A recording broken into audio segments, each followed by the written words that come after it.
Olá, sou o pastor Carlos McCord, estou aqui em São José dos Campos, no Brasil.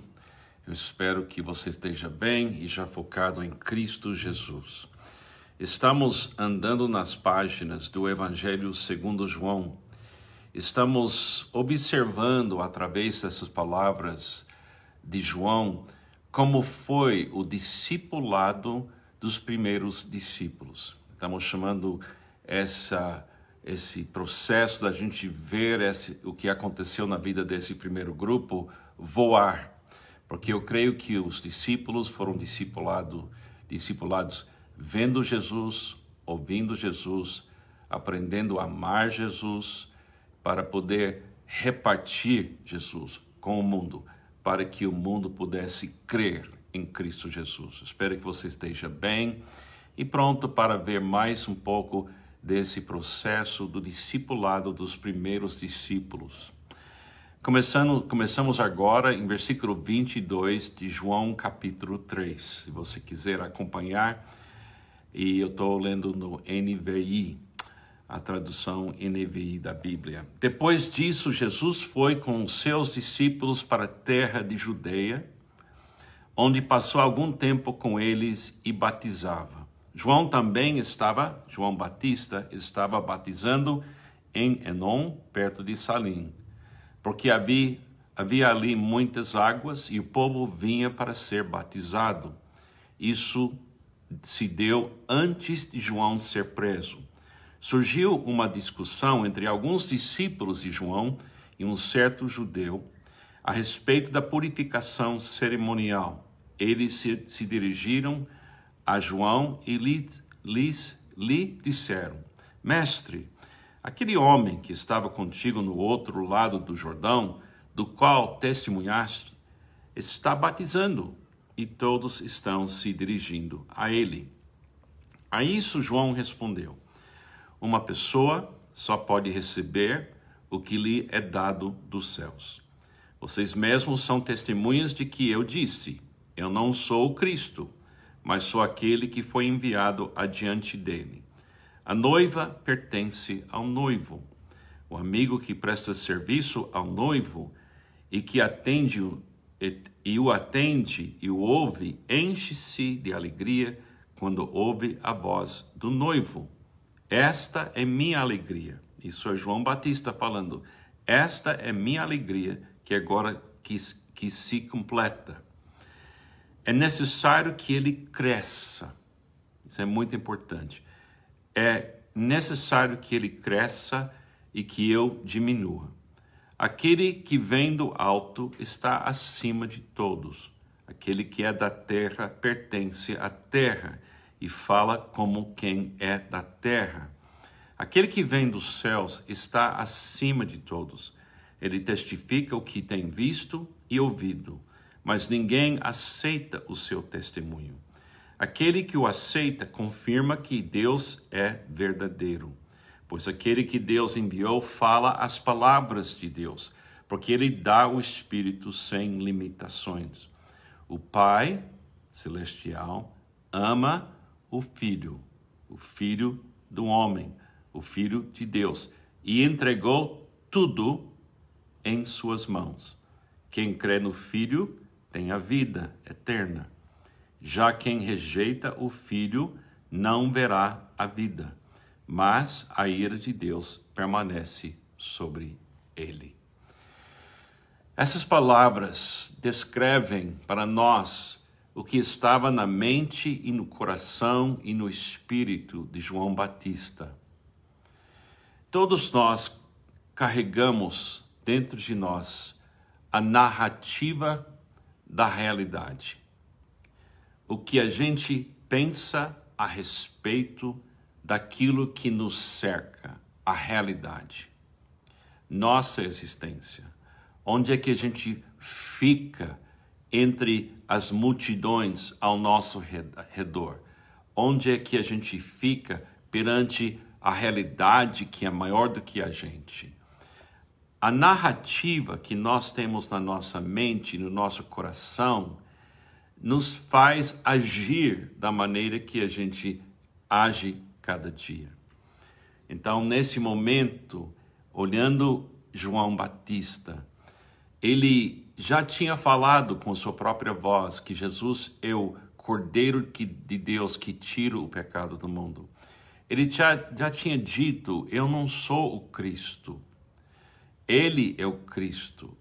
Aí ele chega aqui e ele fala, eu preciso ser menos, e ele precisa ser tudo. Se você voltar e ler esse trecho, recomendo que você faça isso. Você está ouvindo um milagre de Deus na vida de João. E lembre-se, ele foi morto de uma forma violenta porque ele recusou abrir mão dessa narrativa que se fez carne. A diferença na vida de um cristão de qualquer outra pessoa, cristão, nós acreditamos que o mundo que não se vê, a realidade de cima, veio aqui em carne e osso para unir a realidade que existe, que é além da nossa compreensão. Essa realidade se fez carne e habitou entre nós. É o Filho de Deus, é o Verbo. Agora, uma vez que essa perspectiva, a perspectiva Jesus aqui entre nós, Jesus, o Verbo que criou tudo que se vê, uma vez que essa narrativa se torna literalmente a maneira que a gente pensa, a maneira que a gente age, isso é discipulado. Discipulado é você ter dentro de você a realidade da presença de Cristo. É Cristo em nós, a esperança da glória. O cristianismo, para muitas pessoas, é uma história interessante. É uma coisa legal esse sacrifício de Cristo. Mas para o cristão, discípulo, como João Batista, e como João, o autor do livro que estamos lendo e estudando, isso foi não somente uma narrativa interessante, era uma realidade chocante que muda tudo e todos. Se você aceitar Cristo como sendo o Filho de Deus, o Messias, e você aceita que Cristo precisa crescer e você precisa diminuir, você está admitindo que a realidade divina de cima veio aqui, habitou entre nós e vimos a sua glória, cheio de graça e de verdade. E se você abraçar essa narrativa, aí sim você vai pegar sua cruz e vai seguir Jesus. E você não vai abrir mão dessa história que não é uma história, uma fábula ou alguma coisa imaginada, mas literalmente acreditamos que aquilo que não se vê, que é a fonte de tudo que vê, veio aqui e começou a falar com a gente. E ouvir a sua voz enche o coração da gente com alegria. Um sinal que você realmente é discípulo de Jesus é que você se alegra com as palavras que ele falou. Se as palavras de Cristo não trazem para você alegria, você precisa voltar a vê-lo para decidir quem ele é. E as suas palavras, ele nos dá, porque são as palavras do Pai também, que começou no Pai e vem para nós na voz dele. E quando Jesus fala, nosso mundo deveria centrar naquilo que ele fala, porque ele é aquele que veio com as palavras do seu Pai. Leia esse trecho de novo e você vai ver. E ele termina falando assim: e se não crer no Filho, a ira de Deus permanece sobre ele.